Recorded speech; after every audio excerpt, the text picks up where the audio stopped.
여러분, 혹시 부모님께 모든 걸 다 내어주고 나중에 후회했던 경험 있으신가요? 오늘 제가 들려드릴 이야기는 한 평범한 아버지가 자식을 위해 평생 모은 전 재산을 내어주고 결국 버림받는 이야기입니다. 이 이야기를 듣고 나면 여러분도 노후 준비에 대해 다시 한번 생각하게 되실 거예요. 그럼 지금부터 박 씨의 이야기를 시작해 보겠습니다. 박 씨는 30년 넘게 지방 공무원으로 일하면서 평범하게 살아온 사람이었어요. 화려한 삶과는 거리가 멀었죠. 매달 통장에 찍히는 월급을 보며 한 푼 두 푼 모아서 마침내 손에 넣은 게 바로 30평대 아파트 한 채였습니다. 그게 박 씨의 전부였어요. 퇴직금까지 모두 쏟아부어서 겨우 대출 없이 완전히 제 것으로 만든 그 아파트가 박 씨에게는 세상 전부나 다름없었던 거죠. 그 아파트에서 박 씨는 아내와 함께 아들을 키웠습니다. 하나뿐인 아들이었기에 더욱 소중했어요. 아들이 대학에 갈 때도 결혼할 때도 박 씨는 자신이 가진 것 중에서 최선을 다해 지원해줬습니다. 우리 아들만큼은 남부럽지 않게 살았으면 좋겠다는 마음 하나로 말이죠. 세월이 흘러 박 씨는 퇴직을 하고 아들은 결혼해서 따로 살게 됐어요.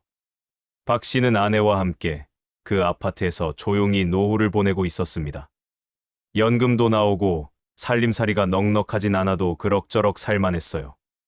아들도 가끔 찾아와서 밥도 같이 먹고 손주들 얼굴도 보여주곤 했죠. 그런데 어느 날이었습니다. 박 씨에게 청천벽력 같은 소식이 날아들었어요. 아들이 갑자기 찾아온 거예요. 그런데 평소와는 달리 얼굴이 굳어 있었습니다. 거실 소파에 앉은 아들은 한참을 말을 못하더니 결국 눈물을 흘리기 시작했어요. 아버지, 저 사업이 완전히 망했어요. 빚만 수억 원이 남았습니다. 이대로 가면 정말 길거리에 나앉게 생겼어요. 박 씨는 머리가 하얘지는 걸 느꼈습니다. 아들이 몇 년 전부터 작은 사업을 시작했다는 건 알고 있었지만 이렇게까지 상황이 나빠진 줄은 몰랐던 거죠. 아들은 계속 울면서 말했어요. 채권자들이 집까지 찾아오고 아내와 아이들이 무서워서 밤에 잠도 제대로 못 잔다고요. 박 씨는 가슴이 무너지는 것 같았습니다. 내 자식이 이렇게 고통받고 있다니. 그 순간 박 씨의 머릿속에는 단 하나의 생각만 스쳐 지나갔어요. 내가 뭐라도 해줘야 한다. 그날 밤, 박 씨는 아내와 심각한 대화를 나눴습니다. 여보, 우리 집을 팔아서 아들한테 줘야 할 것 같아요. 아내는 깜짝 놀라며 반대했습니다. 당신 정신 나갔어요.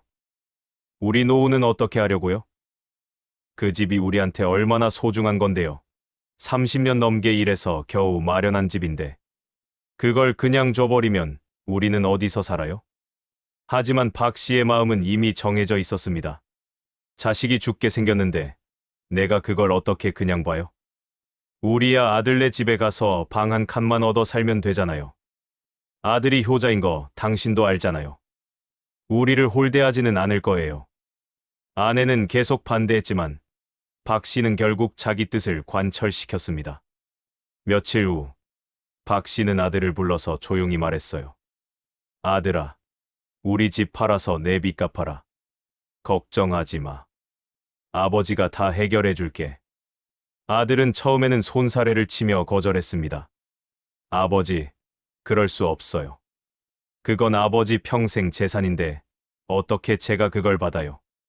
하지만 박 씨가 계속 설득하자 결국 아들은 눈물을 흘리며 고개를 끄덕였어요. 아버지, 정말 죄송합니다. 제가 무능해서. 이 은혜는 평생 잊지 않겠습니다. 박 씨는 아들의 그 말을 듣고 마음이 놓였습니다. 우리 아들은 역시 착해. 이 정도면 우리 노후도 잘 챙겨주겠지.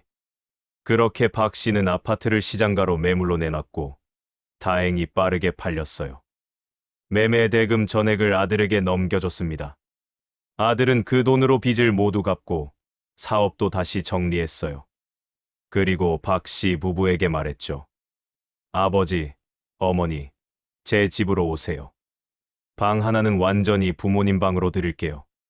제가 모시고 살겠습니다. 박 씨는 흐뭇한 마음으로 짐을 싸서 아들네 집으로 이사를 갔습니다. 이사 가던 날, 박 씨는 30년을 살았던 아파트를 뒤돌아봤어요. 복도에 서서 마지막으로 집을 바라보는데 가슴 한구석이 먹먹해지더라고요. 하지만 곧 고개를 저었습니다. 뭘 아까워해. 자식이 잘 되는 게 부모한테는 제일 중요한 거지. 그렇게 박 씨는 자신의 평생 터전을 떠나 새로운 삶을 시작했습니다.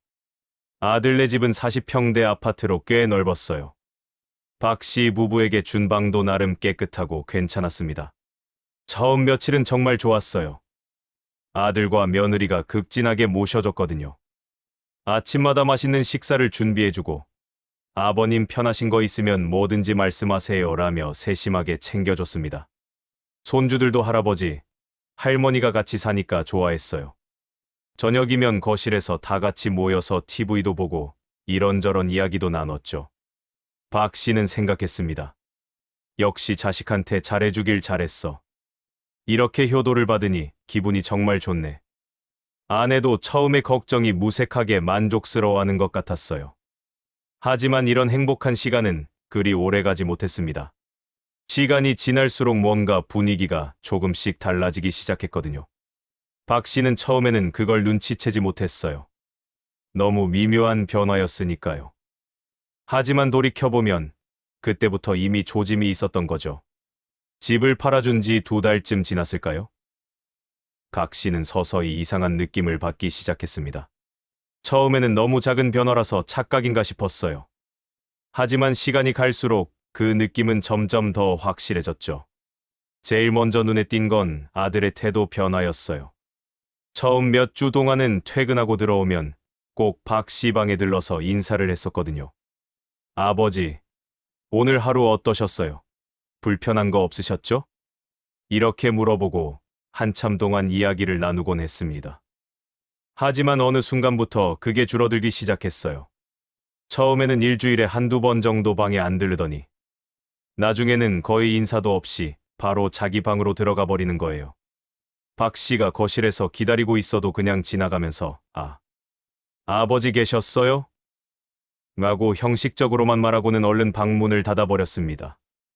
며느리의 태도도 달라졌어요. 처음에는 정말 살갑게 대해줬거든요. 어머님, 이거 드셔보세요. 아버님, 이게 몸에 좋다고 해서 사왔어요. 하면서 이것저것 챙겨주던 며느리였는데 점점 그런 게 사라지더라고요. 대신 은근히 불편한 티를 내기 시작했습니다. 어느 날 아침이었어요. 박 씨가 평소보다 조금 늦게 일어나서 화장실에 갔는데 며느리가 복도에서 빨래를 널고 있더라고요. 박 씨가 며느리, 일찍부터 수고하네 하고 인사를 했는데 며느리가 대답을 안 하는 거예요. 그냥 짧게 네 하고는 고개도 안 돌리고 계속 빨래만 널었습니다. 박 씨는 뭔가 찔끔했지만 그냥 기분 탓이겠거니 하고 넘어갔어요. 그런데 그런 일들이 자꾸만 반복됐습니다. 거실에서 TV를 보고 있으면 며느리가 들어오더니 채널을 바꿔버리는 거예요. 아버님, 지금 제가 봐야 할 프로그램이 있어서요 하면서요. 박 씨도 뭐라고 하기가 애매했죠. 남의 집에 얹혀 사는 처지의 채널 하나 가지고 뭐라고 할 수도 없고요. 더 놀라운 건 아들의 사업이 조금씩 안정을 찾아가고 있다는 사실이었어요. 박 씨가 준 돈으로 빚을 다 갚고 사업을 정리했더니 오히려 전보다 사업이 더 잘 되기 시작한 거죠. 새로운 거래처도 생기고 매출도 늘어났어요. 아들은 요즘 들어 자주 회식도 하고 주말에도 골프 치러 나가곤 했습니다. 박 씨는 속으로 기뻤어요. 우리 아들이 다시 일어섰구나. 내가 도와준 보람이 있네. 하지만 동시에 이상한 느낌도 들었습니다. 아들이 잘 될수록 오히려 박 씨에게는 관심이 줄어드는 것 같았거든요. 마치 목적을 달성하고 나니까 이제 더 이상 신경 쓸 필요가 없다는 듯한 태도였어요. 한 달쯤 더 지났을 때 박 씨의 역할이 조금씩 바뀌기 시작했습니다. 처음에는 손님처럼 대접받던 박 씨였는데 어느새 가사 노동을 해야 하는 사람이 되어버린 거예요. 며느리가 어느 날 아침 말했죠. 아버님, 제가 오늘 일찍 나가야 해서요. 아이들 유치원 데려다 주실 수 있으세요? 박 씨는 당연히 손주들을 돌봐주는 거야 기쁜 마음으로 할 수 있었어요. 할아버지로서 당연한 일이라고 생각했으니까요. 그런데 그게 일회성으로 끝나지 않았습니다. 다음 날도, 그 다음 날도 같은 부탁이 이어졌어요. 나중에는 부탁도 아니고 그냥 당연한 일처럼 되어버렸죠. 아버님, 애들 유치원 시간 됐어요. 데려다 주세요. 며느리는 이제 부탁하는 말투가 아니라 지시하는 말투로 말했습니다. 박 씨는 그래도 참았어요. 손주들 돌봐주는 거야. 뭐 할아버지로서 당연한 거지 하고 자위하면서요. 그런데 거기서 끝이 아니었습니다. 며느리는 점점 더 많은 일들을 박 씨에게 맡기기 시작했어요. 장보기, 청소, 설거지, 빨래 개기. 처음에는 도와주실 수 있으세요? 라고 물었지만 나중에는 그냥 이거 좀 해주세요 라고 말하는 식이었죠. 박 씨의 아내도 마찬가지였어요. 며느리는 시어머니한테도 이것저것 시키기 시작했습니다. 박 씨의 아내는 박 씨보다 더 힘들어했어요. 왜냐하면 며느리와 같은 공간에서 더 오래 부대끼다 보니까 더 많은 눈치를 봐야 했거든요. 어느 날 저녁, 박 씨 부부가 방에서 둘이 조용히 이야기를 나눴습니다. 아내가 한숨을 쉬면서 말했어요. 여보, 나 여기 살기 너무 힘들어요. 며느리 눈치 보느라 하루 종일 긴장하고 있어야 해요.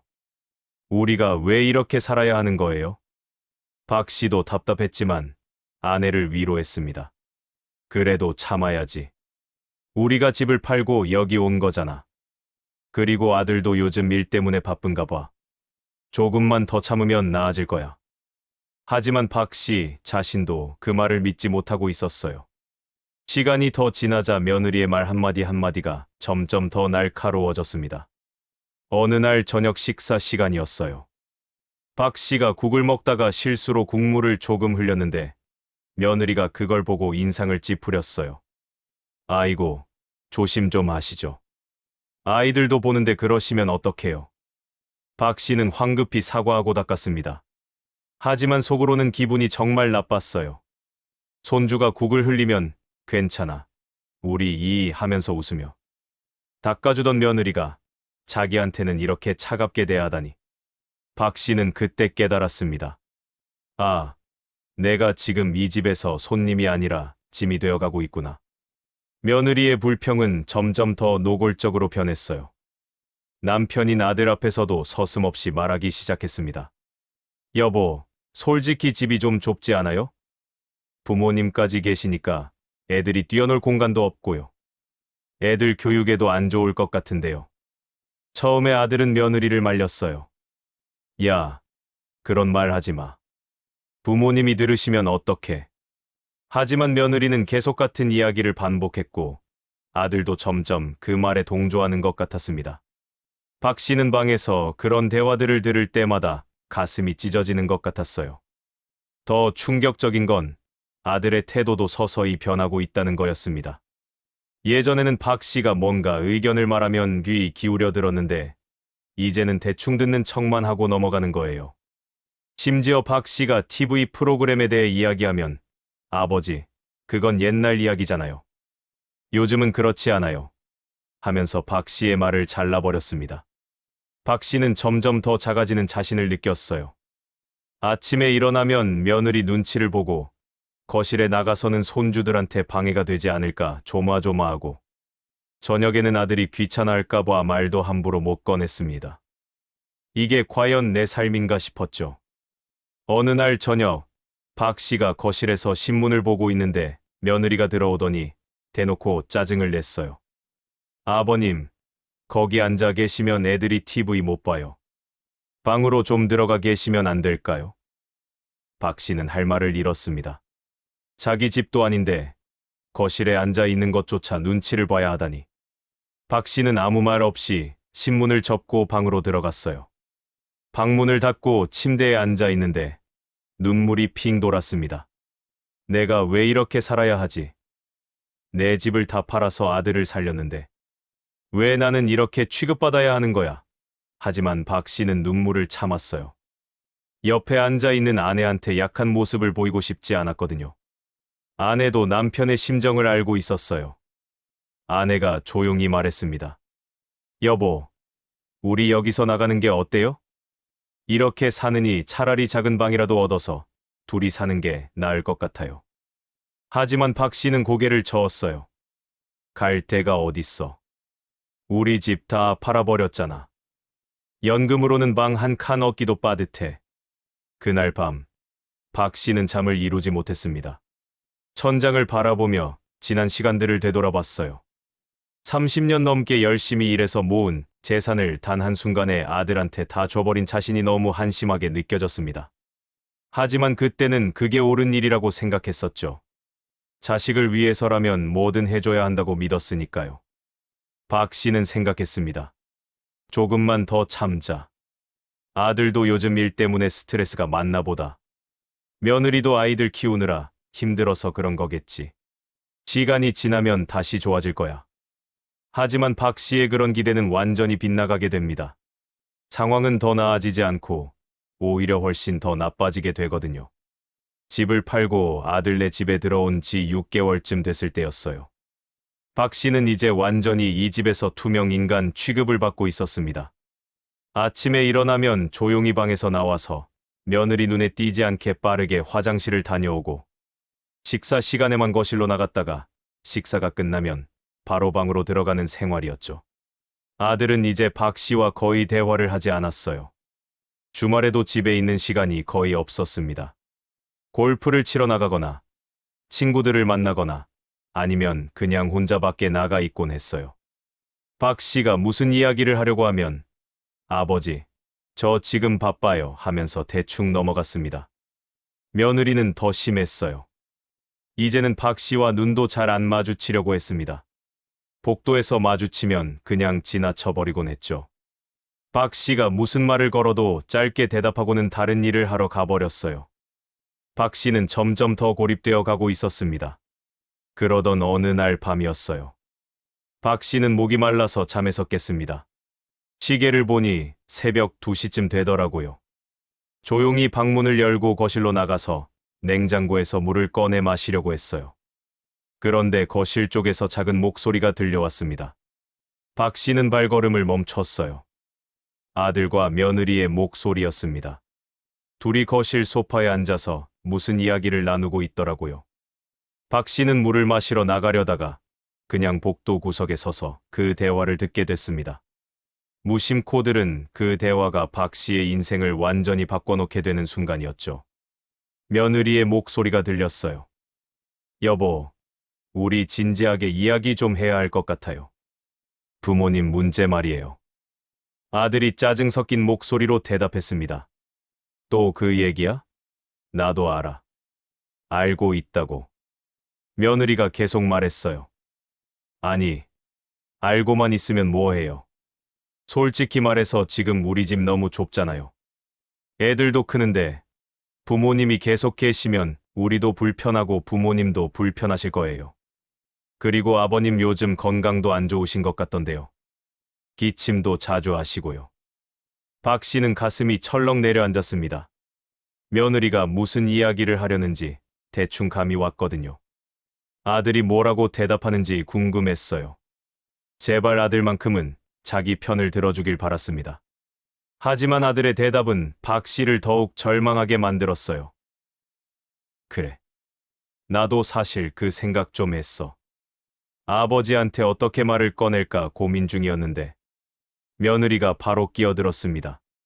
그럼 빨리 말씀드려요. 공기 좋은 요양원에 모시는 게 어때요?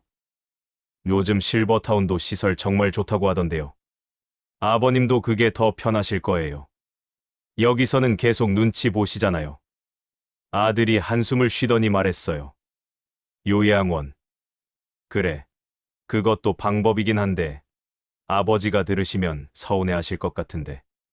며느리가 짜증을 냈습니다. 서운하기는요. 오히려 감사하게 생각하셔야죠. 우리가 부모님 모시느라 얼마나 힘든지 아세요? 다른 집들은 부모님 따로 사시는데 우리만 이렇게 같이 살고 있잖아요. 아들이 말했어요. 알았어, 알았어. 조만간 아버지한테 말씀드려 볼게. 좋은 곳 알아봐둬. 며느리가 만족스러운 듯이 대답했습니다. 벌써 알아봤어요. 여기서 차로 1시간 정도 가면 괜찮은 실버타운이 있더라고요. 다음 주에 우리 같이 가서 한번 둘러볼까요? 박 씨는 그 자리에 서서 얼어붙어 버렸습니다. 머리가 하얘지면서 아무 생각도 나지 않았어요. 자기가 뭘 잘못 들은 게 아닐까 싶어서 귀를 의심했지만 아들과 며느리의 대화는 계속 이어졌습니다. 며느리가 또 말했어요. 그리고 솔직히 말해서 부모님 연금도 있잖아요. 그걸로 시설비 충분히 내실 수 있어요. 우리가 추가로 부담할 필요도 없고요. 아들이 조용히 동의했습니다. 그렇긴 하지. 아버지 연금이 한 달에 200만 원 정도 되니까 그 정도면 괜찮은 곳 들어가실 수 있을 거야. 박 씨는 그 순간 모든 게 무너지는 것 같았어요. 자기가 평생 모은 집을 아들한테 다 주고 이제 남은 연금마저도 요양원비로 쓰라고 하다니. 게다가 아들은 자기가 추가로 부담할 생각조차 하지 않고 있었습니다. 박 씨는 가슴이 너무 아파서 그 자리에서 주저앉을 뻔했어요. 박 씨는 조용히 방으로 돌아왔습니다. 물도 마시지 못한 채로요. 방에 들어와서 침대에 앉아 있는데 온몸이 떨렸어요. 옆에서 자고 있던 아내가 깨어나서 물었습니다. 여보, 왜 그래요? 얼굴이 왜 그래요? 박 씨는 아내에게 방금 들은 이야기를 전부 털어놨어요. 아내도 충격을 받았습니다. 눈물을 흘리면서 말했죠. 내가 뭘 했어요? 집 팔지 말자고 했잖아요. 그때 제 말을 들었어야죠. 박 씨는 아무 말도 못했어요. 아내의 말이 전부 맞았으니까요. 그날 밤, 박 씨 부부는 아침까지 잠을 한숨도 못 잤습니다. 며칠이 지났어요. 박 씨는 아들이 언제 그 이야기를 꺼낼까 하고 매일 긴장하며 지냈습니다. 식사 시간마다 가슴이 조마조마했어요. 혹시 오늘 말을 하는 건 아닐까 하고요. 그리고 마침내 그날이 왔습니다. 일요일 저녁이었어요. 식사를 마친 후 아들이 조심스럽게 말을 꺼냈습니다. 아버지, 제가 드릴 말씀이 좀 있는데요. 박 씨는 이미 무슨 이야기를 할지 알고 있었지만 모르는 척 물었어요. 응, 무슨 이야기인데? 아들은 테이블 위에 팜플렛 하나를 꺼내 놓았습니다. 아버지, 이것 좀 보세요. 요즘 실버타운이 정말 시설이 좋더라고요. 공기도 좋고 의료 서비스도 완벽하고 같은 연배분들도 많이 계셔서 외롭지도 않으시고요. 박 씨는 그 팜플렛을 내려다봤어요. 행복한 노후를 위한 프리미엄 실버타운이라는 문구가 적혀 있었습니다. 박 씨는 팜플렛을 집어들지도 않고 아들을 똑바로 쳐다봤어요. 그래서 나보고 거기 가라는 거냐? 아들은 당황하면서 둘러댔습니다. 아니, 그게 그런 뜻은 아니고요. 그냥 아버지 건강도 생각해서요. 여기는 공기도 안 좋고 아버지가 편히 쉬시기에는 좀 그렇잖아요. 거기 가시면 훨씬 더 좋은 환경에서 지내실 수 있어요. 박 씨는 아들의 변명을 다 듣고 나서 씁쓸하게 웃었습니다. 좋은 환경이라. 그래, 내 말이 맞다. 여기서는 내가 편히 쉴 수가 없지. 매일 눈치 보면서 살아야 하니까. 아들이 얼굴을 붉히면서 말했어요. 아버지, 그런 뜻으로 말씀드린 게 아니에요. 박 씨는 손을 들어서 아들의 말을 막았습니다. 됐다. 내 마음 알아. 나도 바보는 아니야. 며칠 전 밤에 너희 둘이 나눈 대화 다 들었어. 나를 요양원에 보내고 싶은 거 알고 있다. 아들의 얼굴이 새하얗게 변했어요. 옆에 앉아있던 며느리도 당황한 표정을 지었죠. 박 씨는 계속 말했습니다. 솔직히 말해봐라. 나를 요양원에 보내고 싶은 거지.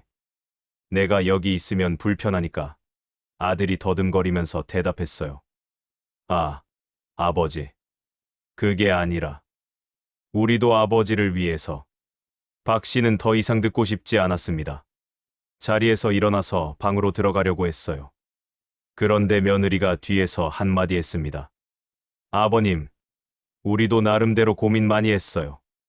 이게 서로에게 좋은 방법이라고 생각해서 그러는 거예요. 박 씨는 뒤돌아보지도 않고 방문을 닫아버렸습니다. 방에 들어와서 침대에 주저앉았어요. 아내가 울면서 남편을 안았습니다. 여보, 어떡해요? 정말 우리를 내쫓으려는 거예요. 박 씨도 눈물이 났지만 꾹 참았어요. 울지 마. 내가 다 해결할게. 그날 밤부터 박 씨는 밤잠을 설쳤습니다. 도대체 어떻게 해야 할지 막막했거든요. 갈 곳도 없고 돈도 없고 이제 와서 집을 되돌려 받을 수도 없고 박 씨는 자신의 처지가 너무 비참하게 느껴졌어요. 요양원 이야기가 나온 뒤로 집안 분위기는 완전히 얼어붙었습니다. 박 씨는 아들 내외와 거의 말을 섞지 않았어요. 식사 시간에도 그냥 밥만 먹고 바로 방으로 들어갔습니다. 아들도 박 씨를 피하는 것 같았어요. 서로 불편한 상황이었죠. 일주일쯤 지났을 때 박 씨는 마침내 결심을 했습니다. 더 이상 이렇게 살 수는 없다고 생각한 거예요. 어느 날 저녁, 박 씨는 아들을 따로 불렀습니다. 아들아, 너 나랑 이야기 좀 하자. 아들은 마지못해 박 씨 방으로 들어왔어요. 박 씨는 아들을 앉혀놓고 차분하게 말했습니다. 아들아, 나 여기서 나갈게. 아들이 깜짝 놀라서 물었어요. 아버지, 갑자기 무슨 말씀이세요? 박 씨가 대답했죠. 갑작스러운 게 아니야. 나도 며칠 동안 많이 생각했어. 내가 여기 있으면 너희도 불편하고 나도 불편하니까 내가 나가는 게 맞는 것 같다. 아들은 당황하면서 말했습니다. 아버지, 제가 요양원 이야기를 꺼낸 게 잘못이었어요. 제가 생각이 짧았습니다. 계속 여기 계세요. 제가 며느리한테도 잘 말할게요. 하지만 박 씨는 고개를 저었어요. 아니다. 이미 마음 정했어. 나는 나갈 거야. 아들이 다급하게 물었습니다. 그럼 아버지 어디로 가실 건데요? 갈 곳이 있으세요? 박 씨가 대답했어요. 작은 원룸 하나 얻어서 너희 어머니랑 둘이 살 거야. 내 연금으로 충분히 살 수 있어. 너희한테 더 이상 신세 지기 싫다. 아들은 뭐라고 말하려다가 입을 다물었어요. 사실 속으로는 박 씨가 나가주면 편하다는 생각을 하고 있었던 거죠. 박 씨는 아들의 그런 속마음을 다 알고 있었습니다. 그리고 아들아, 하나 확실히 해두자. 앞으로 내 연금은 한 푼도 너한테 주지 않을 거야. 그건 내가 평생 일해서 받는 내 돈이니까 나하고 내 어머니 쓸 거다. 아들의 얼굴이 굳어졌어요. 아버지, 제가 아버지 연금을 바라고 있었던 것 같으세요? 박 씨가 쓴 웃음을 지으며 말했습니다. 며칠 전 밤에 너희 둘이 나눈 대화 기억나냐? 내 연금으로 요양원비 내면 된다고 했잖아. 너희가 추가로 부담할 필요 없다고. 내가 다 들었어. 아들은 할 말을 잃었습니다. 자기가 한 말이 들켰다는 사실에 얼굴이 빨개졌어요. 박 씨는 계속 말했습니다. 아들아, 솔직히 말해서 나 정말 서운하다. 내가 너한테 얼마나 해줬는데 너는 이렇게 나를 대하니? 내 평생 재산 다 너한테 줬잖아. 그런데 너는 나한테 방 한 칸도 내주기 싫은 거냐? 아들이 변명하듯이 말했어요. 아버지, 제가 언제 강제로 돈 달라고 했어요? 아버지가 알아서 주신 거잖아요. 저는 한 번도 집 팔아달라고 말씀드린 적 없어요. 박 씨는 그 말을 듣고 화가 머리끝까지 치솟았습니다. 내가 직접적으로 말하지는 않았지. 하지만 너는 울면서 나한테 도와달라고 애원했잖아. 길바닥에 나 앉게 생겼다고 그랬잖아. 그래서 내가 안타까워서 집을 판 거야. 그런데 이제 와서 내가 달라고 한 적 없다고. 그게 사람이 할 소리냐? 아들은 고개를 숙이고 아무 말도 못했습니다. 박 씨는 더 이상 아들과 이야기하고 싶지 않았어요. 됐다. 나가거라. 나는 이번 주 안으로 이사 나갈 테니까 너는 신경 쓰지 마. 아들은 뭔가 말하려다가 그냥 방을 나갔습니다. 그날 밤부터 박 씨는 이사 준비를 시작했어요. 인터넷으로 작은 원룸을 알아봤습니다. 월세 50만 원 정도 하는 작은 방을 구했어요. 보증금은 1,000만 원이었는데 박 씨는 그동안 조금씩 모아둔 비상금으로 보증금을 냈습니다. 아내는 처음에는 이사 나가는 게 두려웠어요. 여보, 우리 나이에 이렇게 작은 방에서 어떻게 살아요? 하지만 박 씨는 단호했습니다. 여기서 눈치 보면서 사는 것보다는 작은 방에서 우리 둘이 편하게 사는 게 훨씬 나아. 우리한테는 연금이 있으니까 먹고 사는 건 걱정 없어. 며칠 후 이사하는 날이 왔습니다.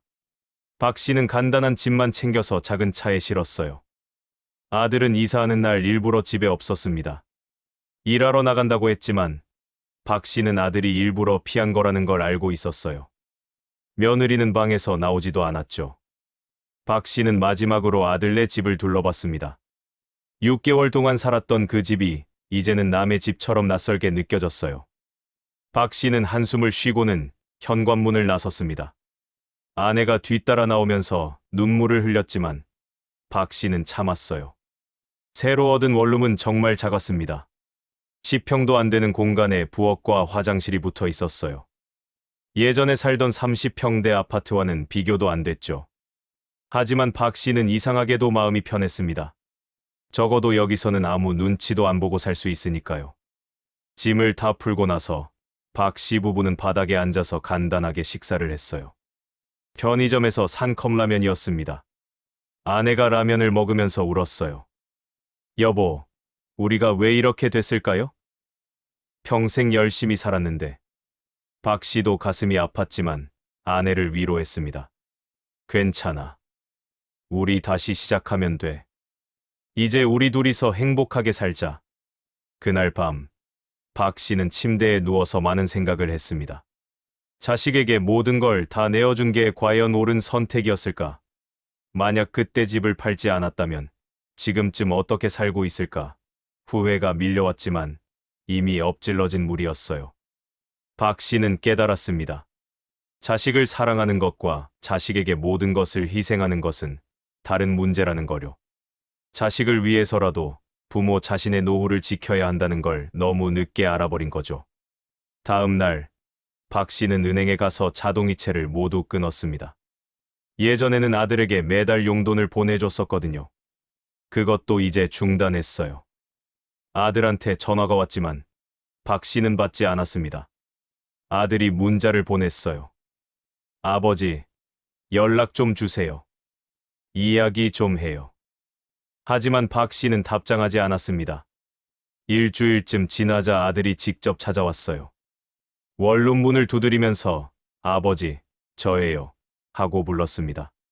박 씨는 한참을 망설이다가 문을 열어줬어요.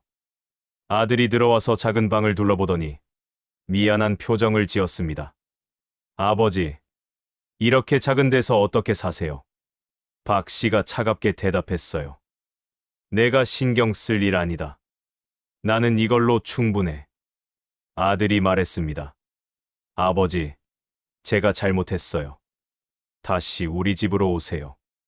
제가 며느리한테도 잘 말할게요. 하지만 박 씨는 고개를 저었습니다. 아니다. 나는 여기서 잘 살고 있어. 너희 집으로 다시 갈 생각 없다. 그리고 앞으로 나한테 연락하지 마. 너는 내 식구들만 잘 챙겨라. 아들은 더 이상 할 말이 없었어요. 결국 그냥 돌아갔습니다. 박 씨는 문을 닫고 깊은 한숨을 쉬었습니다. 아들과의 인연을 정리한다는 게 쉬운 일은 아니었어요. 하지만 박 씨는 자신의 선택이 옳다고 믿었습니다. 더 이상 자식에게 의지하지 않고 자기 힘으로 살아가기로 결심한 거죠. 그날 이후로 박 씨는 아들과 연락을 거의 끊었습니다. 명절에도 찾아가지 않았어요. 손주들 생각이 나긴 했지만 참았습니다. 박 씨는 이제 자기 자신을 위해 살기로 마음먹었거든요. 박 씨는 작은 원룸에서 아내와 단둘이 조용히 살았습니다. 연금으로 생활하면서 검소하게 지냈어요. 가끔 동네 복지관에 나가서 비슷한 처지의 어르신들을 만나기도 했습니다. 거기서 만난 사람들 중에는 박 씨와 비슷한 경험을 한 사람들이 많았어요. 어느 날 복지관에서 만난 한 어르신이 박 씨에게 말했습니다. 나도 자식한테 집 줬다가 나중에 후회했어요.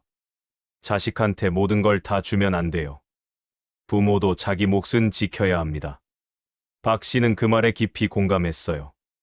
시간이 지나면서 박 씨는 조금씩 마음의 평화를 찾아갔습니다. 비록 작은 방에서 살지만 아무 눈치도 보지 않고 편하게 살 수 있다는 게 얼마나 큰 행복인지 깨달았죠. 박 씨는 자신의 경험을 통해 값비싼 교훈을 얻었습니다. 박 씨의 이야기를 마치며 우리는 무엇을 배울 수 있을까요? 지금 이 순간에도 전국 곳곳에서 박 씨와 같은 일들이 벌어지고 있습니다. 평생 모은 재산을 자식에게 다 주고 나중에는 외면당하는 부모들이 정말 많아요. 이건 단순히 한 개인의 불행한 사연이 아니라 우리 사회 전체가 안고 있는 문제입니다. 박 씨는 지금 10평도 안 되는 작은 원룸에서 살고 있습니다. 매일 저녁 혼자 식탁에 앉아서 식사를 해요. 가끔 손주들 생각이 나서 가슴이 아프지만 참습니다. 자존심을 지키는 게 더 중요하다고 생각하니까요. 어느 날 저녁, 박 씨는 TV를 보다가 비슷한 사연을 다룬 프로그램을 봤어요. 거기 나온 사람도 자식에게 집을 줬다가 버림받은 경우였습니다. 박 씨는 그 프로그램을 보면서 자신의 모습을 보는 것 같았어요. 박 씨는 깨달았습니다. 자식에게 집 한 채 주는 것보다 내 주머니에 있는 10,000원 한 장이 내 노후를 지켜준다는 사실을요. 이건 단순한 격언이 아니라 뼈아픈 경험에서 우러나온 진실이었습니다. 여러분은 어떻게 생각하시나요? 만약 여러분이 박 씨의 상황이었다면 어떤 선택을 하셨을까요? 자식이 도와달라고 울면서 애원하는데 과연 거절할 수 있으셨을까요? 박 씨의 실수는 자식을 도와준 것 자체가 아니었어요. 실수는 자신의 모든 것을 내어주고 자신의 노후를 지킬 대책을 세우지 않았다는 거죠. 자식을 돕되 자기 몫은 반드시 지켰어야 했습니다. 부모의 사랑은 위대합니다. 자식을 위해서라면 뭐든지 희생할 수 있는 게 부모의 마음이죠. 하지만 그 사랑이 맹목적이 되면 안 됩니다. 자식을 사랑하되 자신도 사랑해야 해요. 자식의 미래도 중요하지만 부모 자신의 노후도 똑같이 중요합니다. 요즘 젊은 세대들은 부모에게 재산을 물려받는 걸 당연하게 생각하는 경향이 있어요. 하지만 그 재산은 부모가 평생 피땀 흘려 모은 거예요. 자식이라고 해서 그걸 당연히 받을 권리는 없습니다. 박 씨의 아들처럼 처음에는 감사해하다가 나중에는 당연하게 여기고 심지어 부담스러워하는 자식들이 많아요. 이게 현실입니다. 아무리 부모가 희생해도 자식은 그걸 당연하게 받아들이고 나중에는 오히려 부모를 짐으로 여기는 경우가 생기죠. 그렇다면 우리는 어떻게 해야 할까요? 답은 명확합니다. 자식을 돕되 한계를 정해야 합니다. 자신의 노후 자금만큼은 반드시 지켜야 해요. 집을 팔아서 자식에게 주는 건 정말 신중하게 생각해야 할 문제입니다. 그리고 자식들에게도 말하고 싶어요. 부모님이 여러분에게 재산을 물려주셨다면 그건 부모님의 평생이 담긴 거예요. 그걸 당연하게 여기지 마세요. 감사한 마음을 가지고 부모님을 끝까지 모셔야 합니다. 박 씨는 지금도 그 작은 원룸에서 살고 있습니다. 후회는 하지만 그래도 자존심만은 지켰어요. 아들에게 다시 손 벌리지 않고 자기 힘으로 살아가고 있죠. 비록 가난하지만 마음만큼은 자유롭습니다. 이 이야기를 듣고 계신 여러분 중에도 비슷한 고민을 하고 계신 분들이 있을 거예요. 자식이 도와달라고 하는데 어디까지 도와줘야 할지 고민되시죠? 제 조언은 이겁니다. 도와주되 여러분의 노후만큼은 반드시 지키세요. 10,000원 한 장이 여러분의 노후를 지켜줍니다. 집 한 채를 자식에게 줘도 자식이 여러분을 모실 거라는 보장은 없어요. 하지만 여러분 주머니에 있는 돈은 절대 여러분을 배신하지 않습니다. 박 씨의 이야기가 여러분에게 교훈이 되길 바랍니다. 자식을 사랑하는 것과 자식에게 모든 걸 희생하는 것은 다릅니다. 여러분 자신을 먼저 지키세요. 그게 여러분을 위한 것이고 결국은 자식을 위한 것이기도 합니다. 댓글창을 보니 많은 분들이 비슷한 경험을 하셨다고 하시네요. 저희 아버지도 똑같은 일을 당했어요. 우리 엄마도 집 팔아서 오빠한테 줬다가 나중에 후회하셨어요. 라는 댓글들이 계속 올라오고 있습니다. 어떤 분은 이렇게 댓글을 남기셨어요. 자식 교육이 정말 중요합니다. 부모가 희생하는 게 당연하다고 가르치면 안 돼요. 부모도 인간이고 부모의 노후도 소중하다는 걸 자식들에게 가르쳐야 합니다. 또 다른 분은 이렇게 말씀하셨죠. 저는 자식한테 절대 제 전 재산을 안 줄 겁니다. 제가 죽을 때까지 제가 관리할 거예요. 그게 저를 지키는 길이고 자식들도 저를 함부로 대하지 못하게 하는 방법이라고 생각합니다. 박 씨의 이야기는 끝났지만 이 문제에 대한 논의는 계속되고 있습니다. 부모와 자식의 관계, 재산 상속, 노후 준비 등 우리 사회가 함께 고민해야 할 문제들이죠. 마지막으로 박 씨가 하고 싶은 말이 있다고 합니다. 자식들아, 부모가 너희한테 뭔가를 줬다면 그건 사랑으로 준 거야. 그걸 당연하게 여기지 마. 그리고 부모님들께 말씀드립니다. 자식을 사랑하되 여러분 자신도 사랑하세요. 여러분의 노후는 여러분이 지켜야 합니다. 텅 빈 원룸에서 혼자 컵라면을 먹는 박 씨의 모습을 보면서 우리는 많은 걸 생각하게 됩니다.